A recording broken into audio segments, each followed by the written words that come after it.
As of today, the United States and Israel have struck over 15,000 targets inside Iran in just 2 weeks. Iran has launched 44 missile barrages at Israel in response.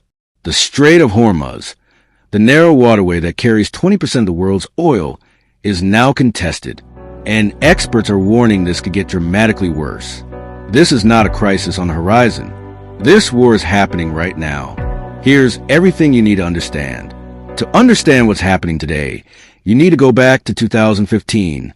That year, Iran signed the JCPOA, the Joint Comprehensive Plan of Action, a nuclear deal with the U.S. and other world powers. Iran agreed to limit its nuclear program. In return, Western sanctions would be eased. Then, in 2018, the Trump administration pulled the U.S. out of the deal and launched what they called a maximum pressure campaign, hitting Iran with crippling economic sanctions. Iran's response? Patience. They waited. They slowly expanded their nuclear enrichment. They believed the U.S. would eventually come back to the table. That patience was tested on June 13, 2025, when Israel launched major airstrikes on Iranian nuclear and military sites. The U.S. followed on June 22nd, striking Iran's most critical nuclear facilities at Natanz, Fordow, and Isfahan.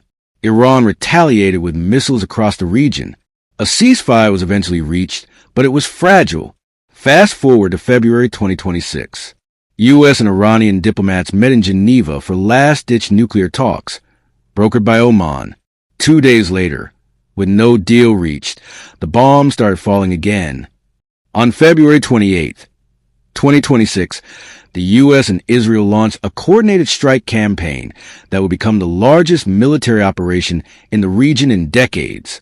Nearly 900 strikes in 12 hours, targeting Iran's air defenses, missile stockpiles, and military infrastructure. President Trump called it the start of major combat operations and said the goal was, quote, eliminating threats from the Iranian regime. Iran hit back immediately. Missiles flew toward Israel, toward U.S. bases in Bahrain, Saudi Arabia, Qatar, the UAE, and Iraq. Within days, Iran had launched what they're now calling 44 separate missile barrages at Israeli territory. Hezbollah, Iran's proxy in Lebanon, joined the fight, striking northern Israel and displacing over 800,000 Lebanese civilians as Israel expanded its bombing campaign into Beirut. NATO intercepted an Iranian missile entering Turkish airspace for the third time in 10 days. The human toll is staggering. More than 2,000 people have been killed across Iran and Lebanon. The U.S. military has lost at least 13 service members, including 6 killed when a KC-135 tanker aircraft crashed in Iraq.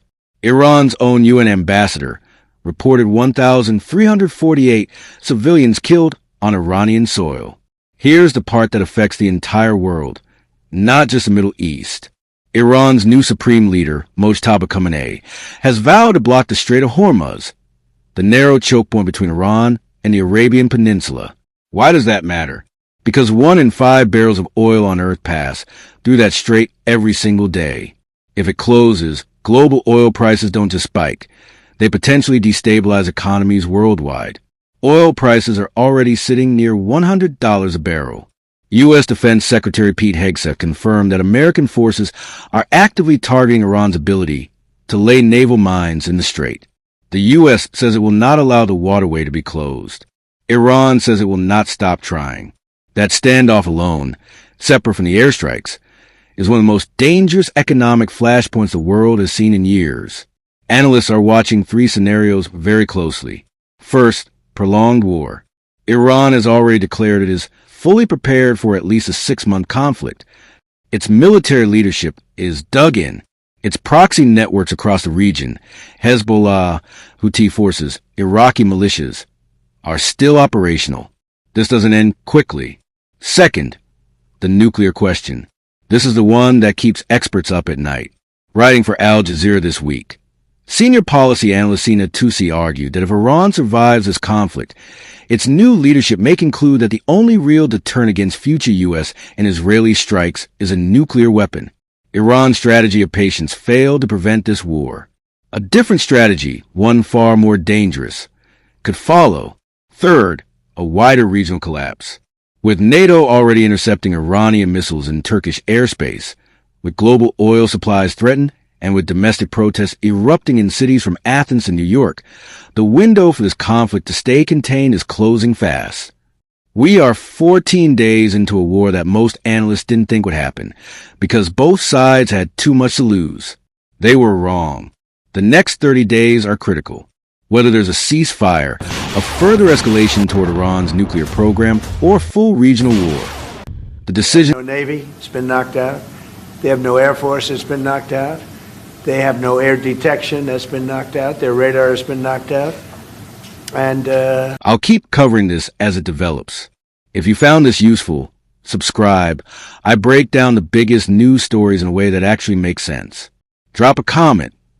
Do you think a ceasefire is possible? I genuinely want to hear what you think. See you in the next one.